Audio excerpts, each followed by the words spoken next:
Today, I want to talk about modulating intensity for CrossFit training. And I think it would be helpful if I started with just a working definition. Here, I'm thinking just about how to adjust or keep proper control. It's also defined as exerting a controlling influence on.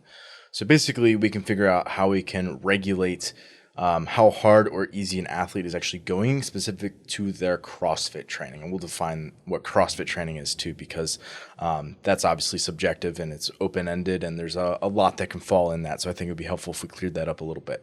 But basically, I want to start off on kind of clear off the two ends of the spectrum that are a little bit more straightforward in terms of an approach, which would be the strength training and the endurance end of things. Not that training for those things is easy or necessarily straightforward, but there's a lot more history around those things.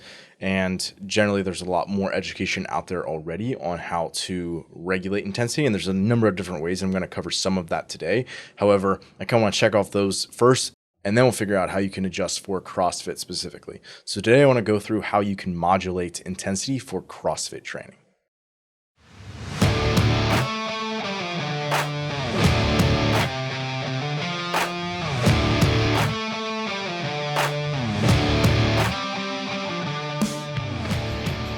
The Fitness Movement is brought to you by Zor Fitness.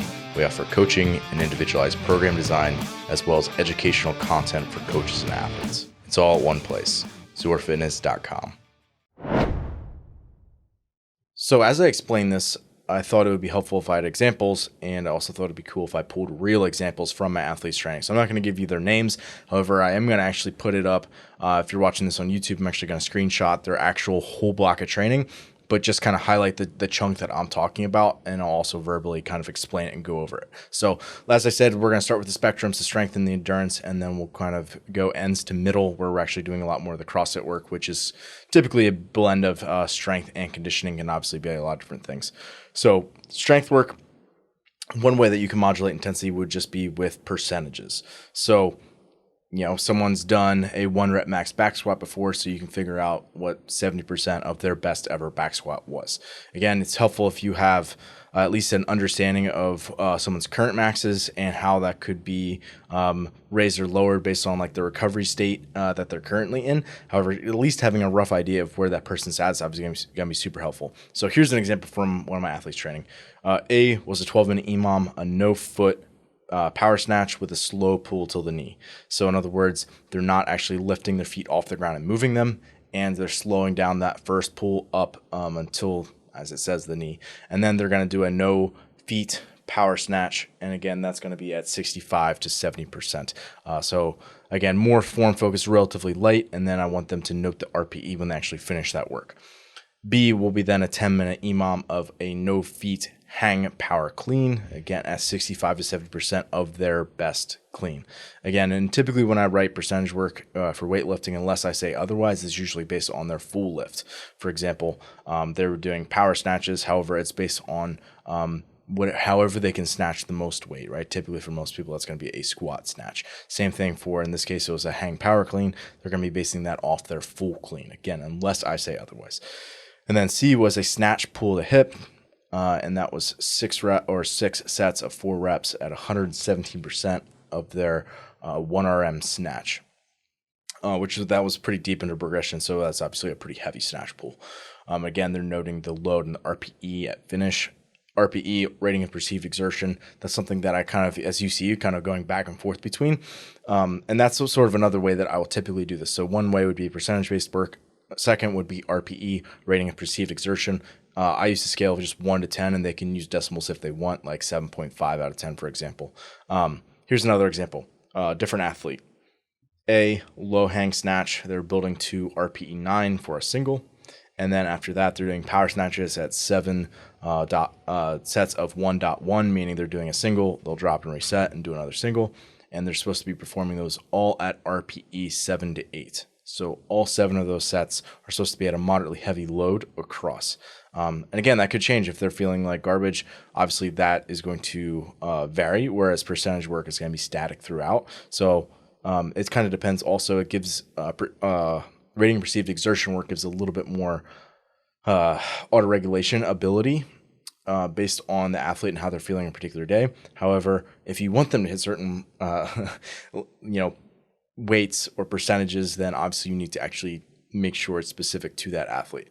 And a good example of that would be C for this athlete, where they were doing snatch grip deadlifts to like a low hang position, 4 sets of 8 reps, and I prescribed sort of a weight, but I give them a little bit of a range. 205 to 225 was the range. Another way that you can do strength work, and I really like doing this for more gymnastics-based protocols or things that are more upper body centric, where you're typically going to be in a little bit higher of a rep range and not often doing like singles and doubles as much for like pull-ups and that sort of thing. It's usually more capacity-based work, and that's as a result of how CrossFit historically has been tested. So a really way that I like to do that a lot is reps in reserve. So for example, you could write this as like AMRAP -1. So as many reps as possible in an unbroken set, stopping one before the point that you would fail. That's what AMRAP -1 means in this case. So here's the example from one of my athletes. Every 2 minutes for 8 sets. The odd sets, they're doing AMRAP -1 of strict handstand push-ups. And the even sets, they're doing AMRAP -1 of strict pull-ups. So technically, every time they come back to a pushing or pulling movement, they've had, it's been 4 minutes since they've done that set. So they probably had a solid 3.5 minutes of rest or so. So they should be good recovery between each of those, because those are super challenging sets if you're going to AMRAP -1. So that's probably the 3 most common ways that I kind of auto-regulate or modulate strength work intensity. For endurance work, first will just be like fixed paced work, right? So if you're writing, for example, in this case, it was a 45-minute clock, 250 meter row at a 203 to 205 pace at a damper 4. They're walking 2 by 100 feet as rest in between each of those. And I'm just gonna have them tell me the total meters once they get done. And it's something that is supposed to be sort of like moderate zone work, not super challenging stuff. So obviously you could base that off their, 5K and say like 5K minus 2 to 3 seconds or something along those lines, which I also do, or like 10-minute test average wattage minus, 10 to 20 watts or something along those lines, right? You could always put it around that, but that's all going to be fixed paced work. You could also do it off perceived effort, which again is going to vary day to day. Here's an example: every 3 minutes for 9 sets, 250 meter run, and then row until the 2-minute mark, where the first 3 sets are at 60% effort. The sets 4 through 7 are 70% effort, and sets 8 and 9 are 90% effort. So again, the effort is ramping, and the performance should probably increase a little bit across each of those. Like they should probably get a little bit better of a row score in terms of like the meters that they're collecting across that. But again, it's based on what they're perceiving as their effort, which could shift day to day. Another way that you could do this is with heart rate zones, which I've just released a podcast not too long ago about that. So if you're curious, you can head back and check out that one. But here, like a super simple example, this is, again, I wrote this for somebody, but it's very simple.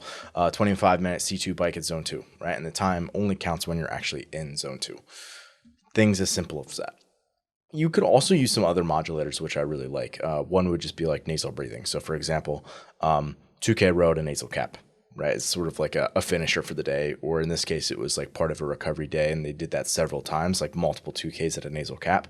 We're saying like you could go as hard or as easy as you want, but you have to make sure that you keep your mouth shut. We're actually on the rower. So that's sort of like strength and endurance. Let's go to more of the middle. And again, typically here, if I'm saying like CrossFit, I'm talking about CrossFit mixed work.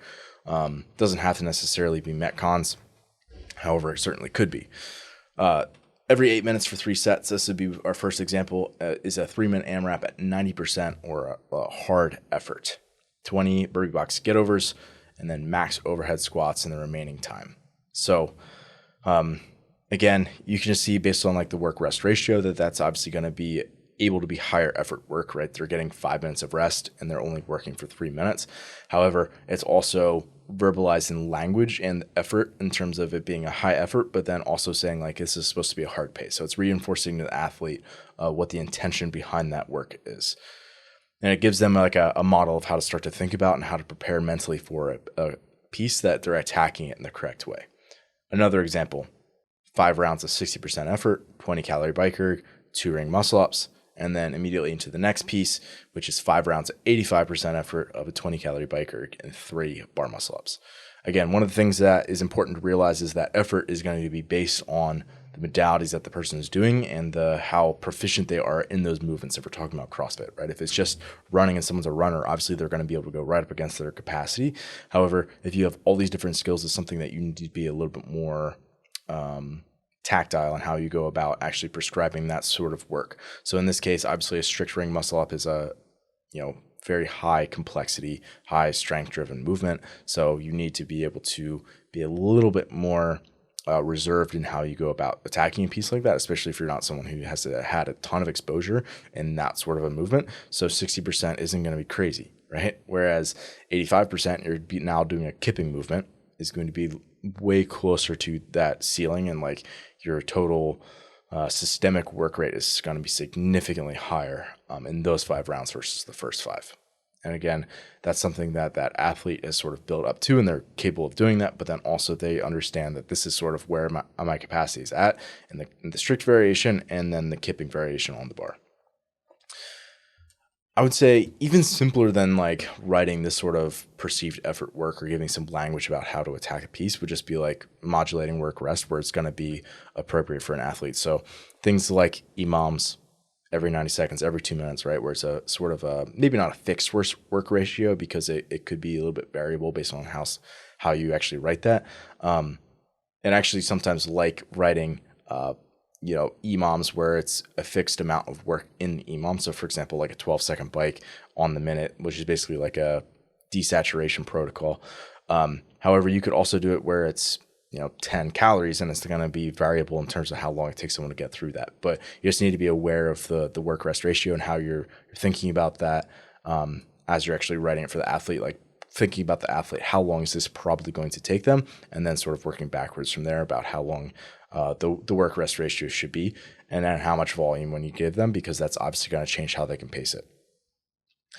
So an example was that I recently gave to an athlete some like aerobic repeatability intervals every 3 minutes for 12 to 14 sets, 4 dumbbell box step-ups to 20 inches, 35 a hand, and then 4 box jump overs to that same 20-inch box, 8 GHD sit-ups, 5 thrusters at 65, and 5 calories on the rower. There is a cap at the 130 mark of each interval, because I don't want that work rest ratio bleeding over a 1-to-1. I want to keep it at or below that 1-to-1 to keep the intensity higher, and to make sure that they're not having power output dip as they get past it. If for some reason I wasn't able to appropriately figure out where their capacity was going to be at that day, or for whatever reason they're just not feeling as great on that particular day. So those are all the reasons why I do that kind of thing. You can see it's a bunch of small chunks of work, which allows the turnover to stay a little bit higher, and it allows them to get a bunch of different patterns in, because if you're doing 12 to 14 sets of almost anything, that's a lot of work. And if you're already hitting some of those patterns, like, likely you're doing some sort of lower body work already in the week, you probably don't want to go crazy with box step ups and box jump overs and thrusters. So like, again, that's going to be a lot of contractions on the legs. So doing smaller chunks of that work rather than being like sets of 12 or 15, for example, it allows the heart rate to stay a little bit more level, but then it also allows them to have repeatability and not be destroyed for future training sessions, which is ultimately the goal of this sort of work. So those are like my big picture things when I think about writing the CrossFit work specifically. Is like, what's the work to rest ratio? What's the volume like? And then as a result, what is the intensity going to be able to be for that athlete? And then how does that sort of fit into their overall picture of the week? And that really gives you a pretty good idea of like, what sort of thing do I need to verbalize to them so that they are attacking this in the right way, where they can get their optimal stimulus and dosing out of the week, and not something where they're going to be overreaching too early because they don't understand that, hey, you got a lot more work coming. And like, again, that varies a little bit. If you have a more mature athlete that you're working with, someone who's been around a while, they're more of a veteran athlete, they're going to understand that I can't go crazy because there is 12 to 14 sets of work here, and I need to be patient in how I attack that work. And even though it is going to be high intensity, I need to be more diligent, methodical about how I go about that work. Whereas a younger, less experienced athlete might not have that same kind of awareness about how they should be attacking work. So me as a coach, I need to do more legwork about educating them on how they should be thinking about and attacking pieces of work and training, and also just giving them more exposures of certain types of training allows them to calibrate and to figure out how I should be attacking this sort of work.